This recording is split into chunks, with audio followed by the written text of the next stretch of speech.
ابھی کچھ دیر پہلے میری نظروں سے سوشل میڈیا پر ایک پوسٹ گزری کہ اگر اس نفسہ نفسی کے دور میں جمعہ کے روز آپ کو سورہ کہف پڑھنے کا موقع مل جاتا ہے تو یقیناً آپ خوش نصیب ہیں.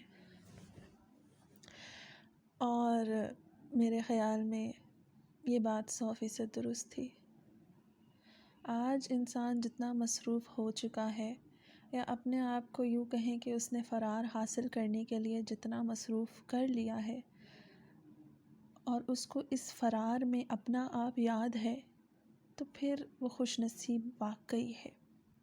کبھی ہماری مشکلات اتنی ہیں، آزمائشیں اتنی ہیں، مصیبتیں زندگی میں اتنی ہیں کہ ہم ان سے فرار حاصل کرنے کے لیے اپنے آپ کو 100 کاموں میں مصروف کر لیتے ہیں، صرف اس لیے کہ ہم اپنے ڈپریشن سے دور بھاگ سکیں. ہم صبح جاب پہ جاتے ہیں، دوپہر یا شام کو گھر واپس آ کر پھر کوئی نہ کوئی مصروفیت ڈھونڈتے ہیں، اور اسی مصروفیت اور گہما گہمی میں تھک ہار کر ہم رات کو جو ہے وہ بستر پر لگتے ہیں اور سو جاتے ہیں، اور پھر اگلے دن وہی روٹین، اور اسی طرح وقت گزر رہا ہے. حدیث میں آتا ہے 2 نعمتیں ہیں جن کو انسان بڑا انڈر ایسٹیمیٹ کرتا ہے. اصل الفاظ سے یہ ہے کہ 2 نعمتوں کے بارے میں انسان بڑا ہی خسارے میں ہے، لیکن اس کا مطلب یہ ہے کہ ان 2 نعمتوں کو وہ قدر نہیں کرتا. ایک ہے صحت اور دوسری ہے فراغت. اگر آپ کے پاس یہ دونوں نعمتیں ہیں تو آپ کو الحمدللہ کہنا چاہیے. جتنا زیادہ آپ ٹائم دنیا داری میں گزارتے ہیں، آپ اتنا ہی اس میں کھوتے چلے جاتے ہیں.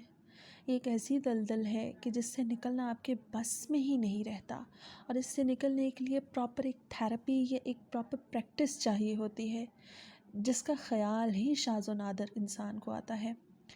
اگر آپ کے معمول میں قرآن کی تلاوت شامل ہے، نماز شامل ہے، تو آپ یقیناً خوش نصیب ہیں، کیونکہ بے شک آپ تھوڑا ٹائم دے رہے ہیں، لیکن اس ٹائم کے برکت کے وجہ سے اللہ پاک آپ کو آپ کے وقت میں اور آپ کی روٹین میں ایک ایسی برکت دیتے ہیں کہ آپ کی باقی چیزیں آپ کے لیے آسان ہو جاتی ہیں.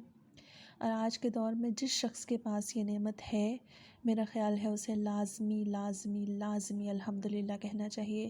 میں اپنی ہر ویڈیو میں آپ کو ایک نہ ایک بات بتاتی ہوں کہ جس کے اوپر آپ الحمدللہ کہیں، آپ شکر گزار کرنے والے بنیں، اور انشاءاللہ آگے مجھے جتنا موقع ملتا رہا میں تمام ان ہڈن پوائنٹس کو پوائنٹ آؤٹ کرنا چاہوں گی کہ جن پر الحمدللہ کہنا چاہیے. ہماری بہت سے لوگ مایوسی کا شکار ہیں، بہت سے لوگ تاریکی میں ڈوبے ہوئے ہیں، نیگیٹو تھاٹس ہیں.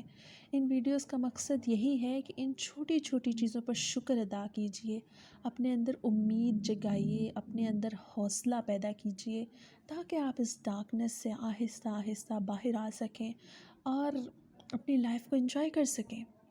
زندگی انہی چھوٹی چھوٹی چیزوں کی وجہ سے خوبصورت ہے، انہی چھوٹی چھوٹی چیزوں پر شکر ادا کرنے کی وجہ سے خوبصورت ہے. اگر آپ سمجھتے ہیں کہ وہ بہت بڑی چیز حاصل کرنے سے آپ خوش ہوں گے، یا وہ بہت بڑی چیز حاصل کرنے سے آپ خوش ہوں گے، تو ایسا نہیں ہے. خوشی صرف لا حاصل چیز تک محدود ہے. جب آپ اسے حاصل کر لیتے ہیں تو انسان کی فطرت ہے کہ وہ اس میں وہ خوشی محسوس نہیں کر پاتا. تو اپنے آپ کو ان چیزوں کے بجائے اللہ کے قریب کر کے ان چھوٹی چھوٹی چیزوں میں خوشی تلاش کیجیے، اور اس کا شکر ادا کیجیے کہ آپ کے پاس یہ چھوٹی چھوٹی خوشیاں ہیں.